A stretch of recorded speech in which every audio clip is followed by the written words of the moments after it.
Olá para vocês que nos acompanham aqui pelo Instagram e também quem vai nos acompanhar em seguida. Eu sou Amanda Quintiliano e começa agora o podcast do Portal Gerais, O Ponto de Vista. E hoje a gente recebe aqui a Sidneia Hermes, que tem 48 anos, é natural de Divinópolis e moradora do bairro Jardim Copacabana, mãe solo de uma jovem enfermeira. Professora de Ciências e Matemática formada pela UFSJ, onde, além de formar, militou no movimento estudantil universitário. Atualmente é professora efetiva da rede estadual, atuando no ensino fundamental 2 ao médio, com aulas de matemática. Diretora também do Sindiúte, que é o Sindicato Único dos Trabalhadores em Educação. Há 3 anos fundou, com a ajuda de voluntários, o projeto Cola no Copa. É no Copa mesmo, Sidneia? Isso, é no Copa. Cola no Copa, que atende crianças e adolescentes de 6 a 17 anos. Líder comunitária, atua na cobrança e busca de melhorias na comunidade. Sidneia, seja muito bem-vinda. Muito obrigado, né? É um prazer estar aqui conversando com você, conversando com todos os nossos convidados aí de trás da tela. E é bom quando a gente chega a ser valorizado por aquilo que a gente faz, né? E o trabalho que você tem desenvolvido aqui no Ponto de Vista, sempre trazendo lideranças, trazendo pessoas bacanas que estão mostrando um pouco do que fazem pela nossa cidade, eu acho que é muito importante.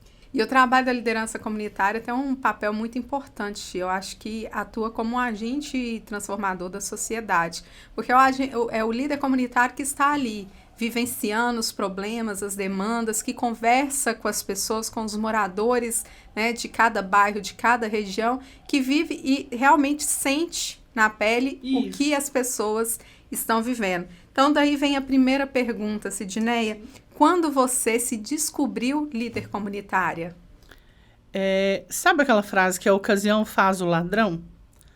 Quando nós fomos para o Jardim Copacabana, 12 anos atrás, nós chegamos num conjunto habitacional onde não tinha uma escola, não tinha rede de esgoto, não tinha um posto de saúde. O transporte público era precário. E assim, a gente tinha as casas e o calçamento, só. E aí se percebe as demandas, né? Um dia falta água, no outro dia venta, a energia acaba, porque nós estamos no ponto final da linha de transmissão. O esgoto começa a correr a céu aberto quando as pessoas começam a usar as instalações sanitárias. E aí você percebe que o poder público, a administração, te esqueceu lá no canto. Vamos colocar aquele povo lá, deixar lá, que fica tudo bem. E aí, nesses momentos, é que surge o líder comunitário, né? Eu não fui a primeira, não fui a única lá do Copacabana, temos outras boas lideranças lá, que começaram esse movimento de valorização do conjunto habitacional, né? Lá nós somos 498 casas. Quando eu falo isso, as pessoas se assustam. Se fossem 500, teriam que ter entregue com escola e posto de saúde. Então, deixaram de construir 2 casas para não fazer as benfeitorias. E aí, esse movimento, pela busca de valorização, de solução dos problemas, né, ela surge junto com o bairro. 2 perguntas em uma. Qual a importância que você vê, né, no papel do líder comunitário, na transformação da comunidade? Né? E esse papel, você acha que você e os outros líderes comunitários que passaram por lá também obtiveram esse sucesso nas respostas que o bairro demandava?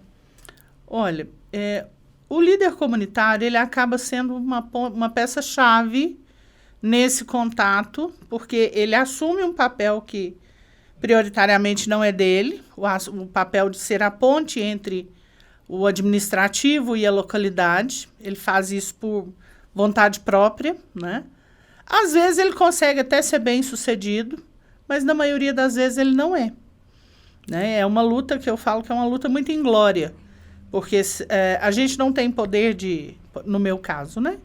Eu não sou de associação de moradores, nós não temos uma associação organizada, Então, eu não tenho um papel que fala assim, olha, a Sidneia é a liderança comunitária do Copacabana. Mas as pessoas precisam de alguma coisa, elas procuram a mim para resolver.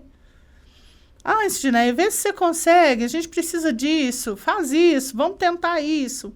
E aí a gente faz pelos meios que a gente consegue, né? A gente manda ofício em nome próprio, manda ofício em nome da comunidade, faz sugestões, conversa com a gestão do município, com os vereadores, com a prefeitura, tenta encaminhar de alguma forma.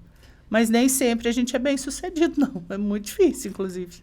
Sidneia, você falou das 500, com 500 casas, teria que ter a escola e o posto de saúde. E um posto de saúde. Você considera que foi estrategicamente um puxa-votos naquela ocasião? Assim... O conjunto lá, ele é da do Minha Casa Minha Vida 1, do primeiro programa, né? 2008, 2009, se não me engano. E sim, né? Foi uma forma que a prefeitura encontrou de puxar mais votos na época para o prefeito, nem lembro quem era direito. Mas, assim, todos os conjuntos habitacionais foram feitos dessa forma. Nenhum deles tinha estrutura. E pelo contrato... Né, até onde a gente conhece esse contrato com o governo federal, construindo-se mais de 500 unidades, teriam que entregar a escola e o posto de saúde. De lá para cá, a gente teve 3 prefeitos. Começou com Vladimir, que foi na época dos sorteios, sim. Passamos pelo Galileu, e agora a gente está na gestão Gleides. Você acha que nesses 3 períodos a comunidade foi negligenciada, o bairro foi negligenciado? Olha, durante a gestão do Vladimir, muito. Não, a gente não conseguiu nada, né? Com o Galileu, a gente até avançou na questão da construção da estação de tratamento de esgoto, mas infelizmente ela não funciona. Foi uma obra extremamente mal executada, mal sucedida. Hoje o esgoto do residencial Copacabana, né, do Jardim Copacabana, escorre ao céu aberto na rodovia, né, na 494. Então, assim, apesar dele ter voltado os olhos para nós, construiu algo que não funciona. E agora, na gestão do Gleidson, né, aí a gente teve alguns avanços, não vou negar. Nós tivemos a entrada do bairro sendo construída, porque o acesso era de terra, muito buraco, muito sem jeito de entrar. Construiu-se a escola, que é uma escola modelo, uma escola na base construída sob containers, que funciona em tempo integral. E o posto de saúde, que ainda funciona num lugar provisório, num local provisório, mas está funcionando. Com médico, com a equipe completa? Sim, dentista, funciona. Nesse ponto, assim, a gente foi contemplado, vamos dizer assim. Podemos melhorar? Sempre podemos melhorar. Né? Mas, por enquanto, foi a gestão que nos atendeu, que nos olhou. Quais são as demandas hoje que você considera urgente do Jardim Copacabana? A ET, sem sombra de dúvida, a estação de tratamento é o grande problema, porque todo o esgoto cai num quarteirão, vamos dizer assim, e corre para a rodovia, a céu aberto. Então, mau cheiro, animais peçonhentos, muito mosquito, é um horror aquilo lá. O transporte público, que eu acho que é um outro problema muito sério que nós temos, é um transporte público ineficiente, que não nos atende adequadamente, principalmente em alguns horários do dia, não atende as comunidades vizinhas. Nós temos bairros vizinhos lá onde o ônibus não circula, Por falta de estrutura? Por falta de estrutura, porque não tem uma rua calçada. E a gente sabe que a empresa de transporte público não é muito fã, né, de rodar em ruas de terra. Então, não circula por esses bairros. Então, assim, eu acho que o transporte público e a estação de tratamento são os nossos grandes problemas hoje, né? E a segurança. Você citou aí também a entrada do bairro que foi construída, mas ainda assim ali aquela região é uma região com muitos acidentes. Uhum. Isso também é uma demanda? Essa é a questão da rodovia, né? A gente sonha com a duplicação daquela rodovia e a construção de uma via lateral, de uma via de acesso paralela à rodovia, para tirar um pouco do trânsito, pelo menos dos moradores do bairro, da rodovia principal. Mas a gente sabe que esse é um processo que depende de DENIT, de governo federal. Por ser uma rodovia federal, a gente sabe que é um pouco mais complicado, né? Mais burocrático, né? Mais burocrático. A gente vê aí as associações, alguns parlamentares empenhados também nessa discussão, né? Sim. Eu falo assim, tem que iniciar. Tem que iniciar. É o momento a de gente iniciar. Tem que conversar. Na verdade, assim, até que graças a Deus, ali na entrada do bairro mesmo, nós não temos muito problema, porque a entrada é numa parte mais reta da rodovia. Os maiores problemas são no acesso até lá, que são muitas curvas, e infelizmente o pessoal faz curvas em alta velocidade. Semana passada, retrasada, nós tivemos um acidente muito grave ali com um caminhão, perdemos algumas vidas, então assim, mas é no trajeto. Sidneia, como que você acha que deve ser a relação? Você citou aí, por exemplo, no caso, né, específico do bairro Copacabana, não existe uma associação, não tem nada que te oficialize como líder ou qualquer outra pessoa como líder comunitária. Uhum. Como que você acha que pode e como que deve ser, né, essa relação com o poder público, seja com os vereadores, com o prefeito, com a vice, com os deputados, né, com o senador? Como que você acha que deve ser essa relação entre a liderança e o poder público? Bom, vamos pensar o seguinte. A burocracia, ela existe por algum motivo. Às vezes, para poder, como é que vamos dizer, contemplar, não, seria legitimar alguém como representante, alguém como... Por que a maioria das associações não funciona? Porque é caro para registrar uma associação. A nossa associação existiu por um tempo, depois a documentação deu aquela enrolada de uma eleição para outra, e hoje fica em 4 ou 5 mil reais para regularizar. Então, por mais que você tenha pessoas que queiram trabalhar pelo bairro, ela não está disposta a pagar 5 mil reais para ter um papel em mãos. Mas em relação à convivência, à escuta, eu acho que independente de papel, ela precisa de acontecer. Os políticos, os gestores, vereadores, deputados, eles têm que entender que eles estão ali para servir a população. Não importa se sou eu, se é a dona Maria, se é o seu José, que batem na porta deles levando uma demanda, a função é averiguar se essa demanda é real e quais as possibilidades de resolver o problema. Acho que o papel é o que menos deveria interessar. Mas, infelizmente, a gente sabe que não é assim. Hoje vocês têm essa abertura aqui em Divinópolis, né? Seja na Câmara, seja na Prefeitura, seja com os deputados? Já foi melhor. Essa relação já foi mais pacífica, mais tranquila. Mas, infelizmente, a gente tem hoje um modelo de gestão que não aceita muitas críticas, né? Então, quando a gente faz uma crítica ou outra, a gente acaba sendo meio que hostilizado. A gente deixa de ser parceiro e vira inimigo, o que não deveria acontecer, já que a intenção é o bem daquela região, o bem comum para todos, né? É a melhoria da qualidade de vida de todo mundo. Então, já foi melhor essa relação. Hoje está bem extremada. Sidneia, a liderança comunitária, ela tem esse papel, né, de ser um canal entre a comunidade e o poder público, mas ela vai além. Uhum. No seu caso, por exemplo, a gente citou aqui na sua biografia, você ajudou a fundar, junto com voluntários, o projeto social que atende crianças e adolescentes. Sim.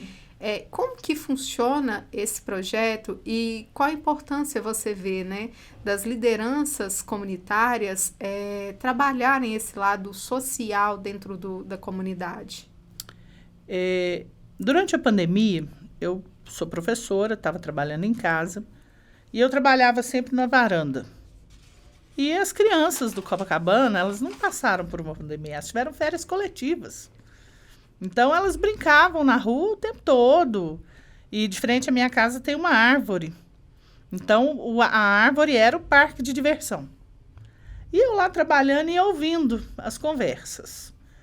E aí um dia, umas conversas assim, bem de adolescente mesmo, de criança. Eu falei, gente, mas não tá legal.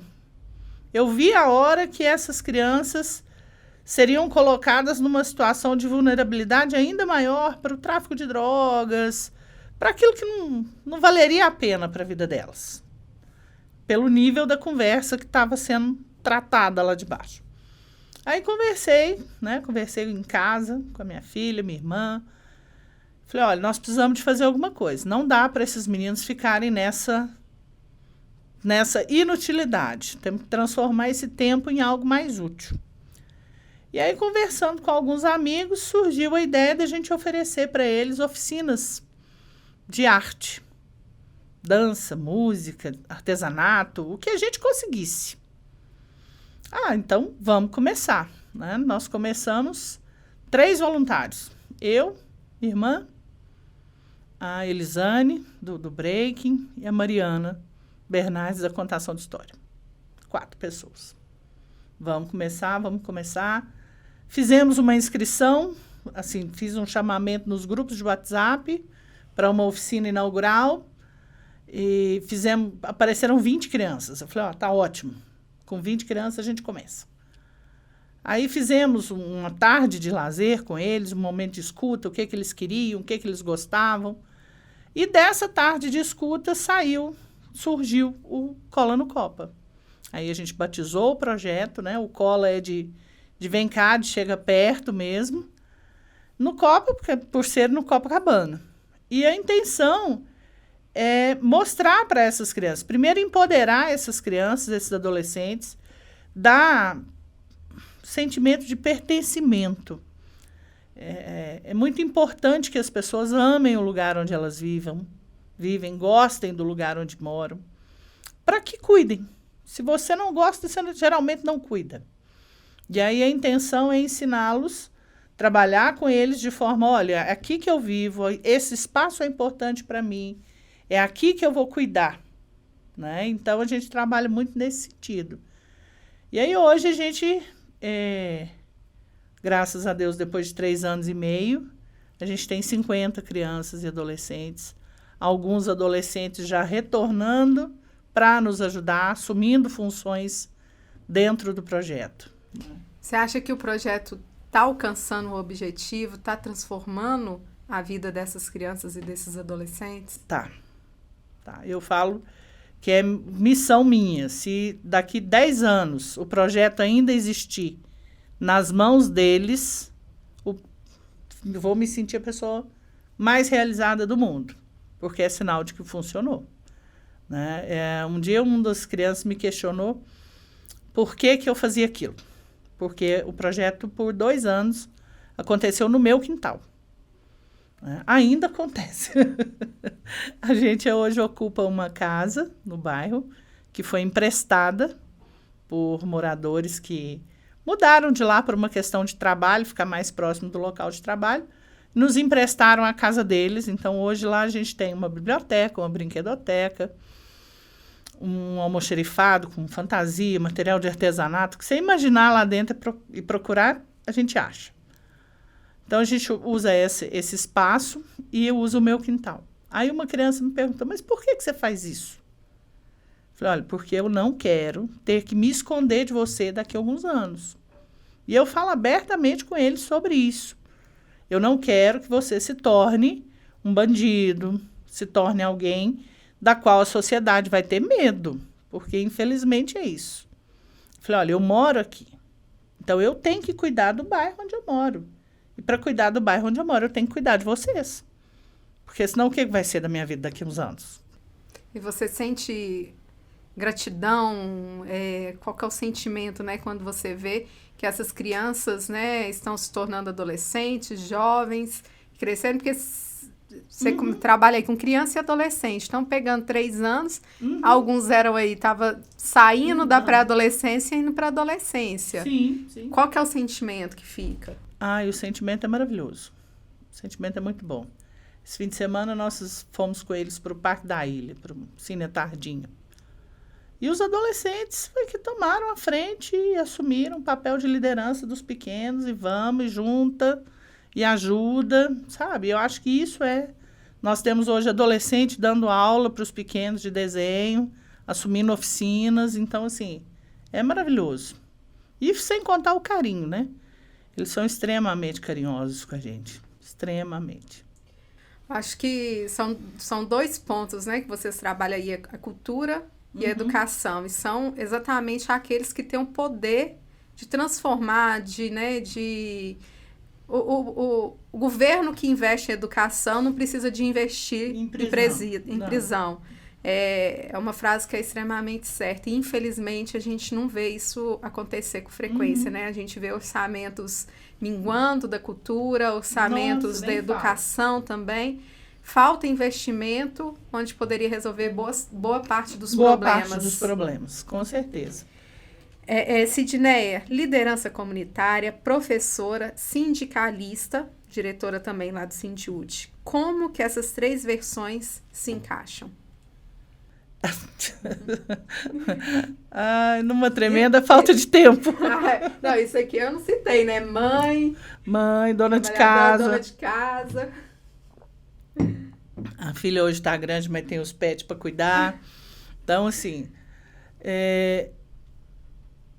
eu acho que isso é que me mantém viva. Acho que se eu diminuísse o ritmo, eu não sei o que eu faria. Eu ficaria meio perdida, porque eu costumo dizer que eu sou hiperativa. Eu não sei fazer uma coisa só. Eu tenho que estar fazendo 2, 3 ao mesmo tempo, né? Antes de estar a professora, eu sempre fui. A sindicalista, eu sempre fui. Então, assim, tem paralisação, tem greve, tem reunião de sindicato. Eu estou sempre lá. A liderança comunitária foi que surgiu agora, por último, em função dessa necessidade, né? Mas ela se encaixou bem, ocupa meus finais de semana, que é uma beleza. Mas elas se completam, né? A Sidneia é mãe, dona de casa, sindicalista, a professora que leva trabalho para casa, corrige prova, a coordenadora de projeto social que leva o menino para passear no Parque da Ilha. Elas se complementam bem.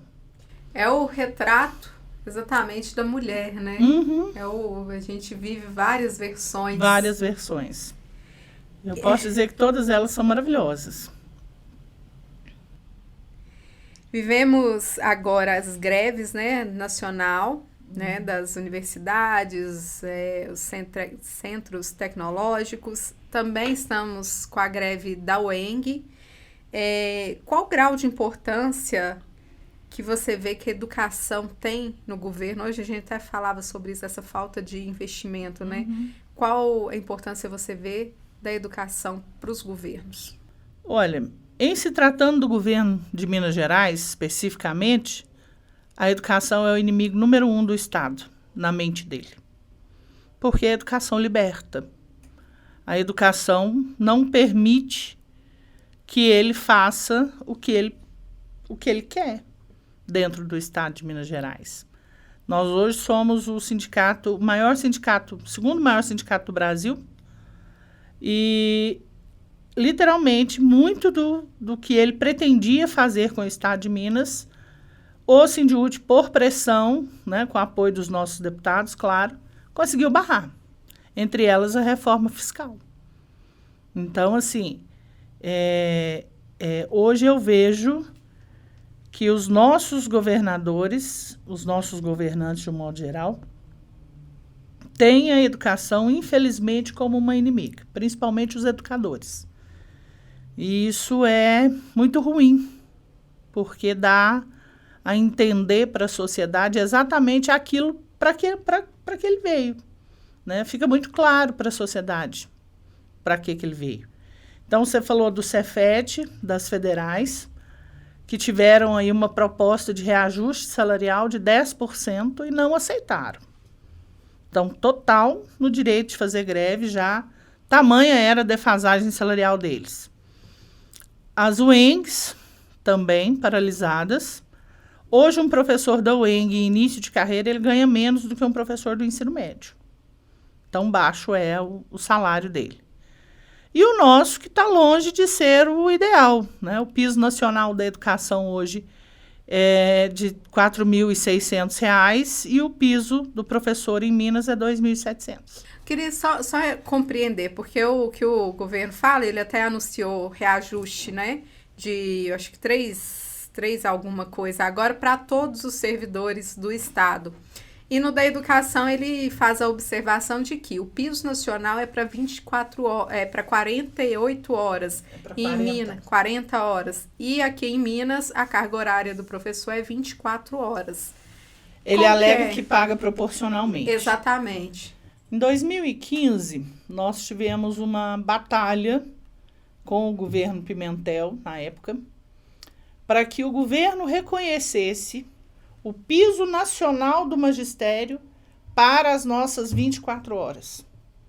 Então, existe uma legislação, não me lembro exatamente o número agora, existe uma legislação em Minas Gerais que garante que o piso nacional do magistério, de 40 horas, de até 40 horas, deve ser aplicado em Minas Gerais para 24 horas.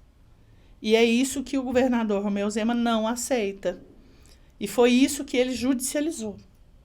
Então, essa legislação que garante o piso nacional para as nossas 24 horas, ele entrou na justiça contra ela, alegando inconstitucionalidade, alegando uma série de coisas. E está na justiça. Enquanto não se resolver na justiça, a gente fica sem receber esse valor. E quando ele alega dos 3,62%, foi justamente o reajuste do piso nacional desse ano. Em janeiro, o MEC anuncia o reajuste do piso nacional, que esse ano foi de 3,62%.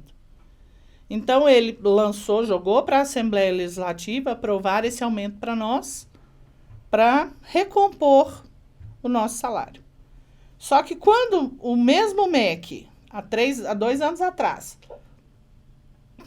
colocou 33% de reajuste, para nós ele aplicou só 10%. Então, quando convém a ele aplica o reajuste proposto pelo MEC integralmente. Quando não convém, ele aplica o que ele quer. Né? E aí, o nosso salário hoje de um professor por 24 horas de trabalho dentro da escola, porque essas 24 horas são dentro da escola, é de R$ 2.700. Em resumo, é luta atrás de luta. Luta atrás de luta. A gente não para. Amanhã, inclusive, tem uma paralisação gigante em Belo Horizonte, porque quando ele aplica os 3,62% para toda a carreira, ele está desconsiderando o reajuste da segurança pública, da saúde. Ele está nivelando todo mundo. E aí você vai pegar essas carreiras, elas ainda estão mais defasadas que a nossa, né, da educação. Então... Sidneia, a gente já está chegando aí no final. Ai, que pena. Duas coisas. Uma que eu não posso esquecer, que a sua filha me lembrou ali, né? Ah, sim. A festa junina que vai ter lá no Copacabana. Que dia que é? Como que funciona? Sim. Um dos nossos objetivos no Cola no Copa é resgatar essa herança cultural mesmo, né? E nada mais cultural em Divinópolis do que uma boa festa junina. Então, esse é o 3º ano do Arraiá do Cola no Copa. Vai acontecer dia 22 de junho.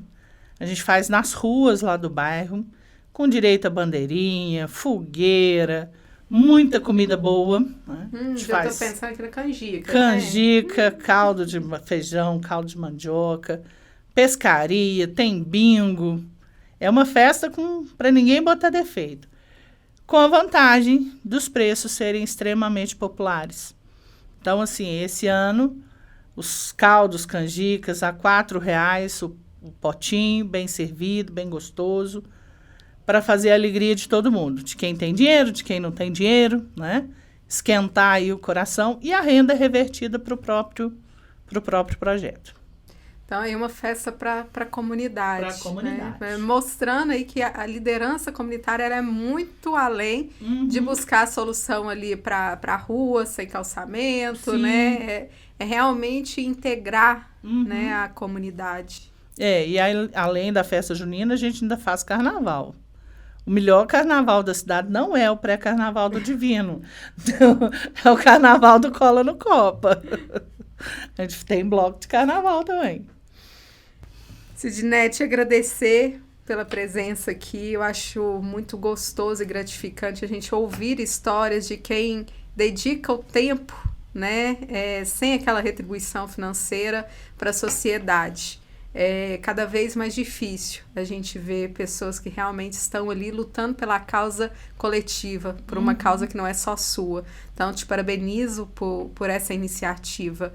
Eu acho que a liderança comunitária, ela tem uma importância gigantesca dentro da sociedade, né? Para além do poder público, que a gente tem os vereadores, a gente tem o prefeito, mas quem está ali vivenciando, como eu disse no começo, são os líderes comunitários. Então, assim, vocês têm uma responsabilidade muito grande e uma responsabilidade que vem apenas aí, o retorno vem com a gratidão, com os resultados que são, e nem sempre são tão alcançados, né, como deveriam, né? As respostas não vêm sempre na mesma proporção que deveria vir. Então, te parabenizo por essa iniciativa. Uma liderança comunitária, acima de tudo, uma mulher também, né, que ocupa esse espaço dentro da sociedade. Então, parabéns aí pelo seu trabalho. Olha, eu que agradeço, né? Agradeço a oportunidade de estar aqui, de contar um pouquinho da minha história, né?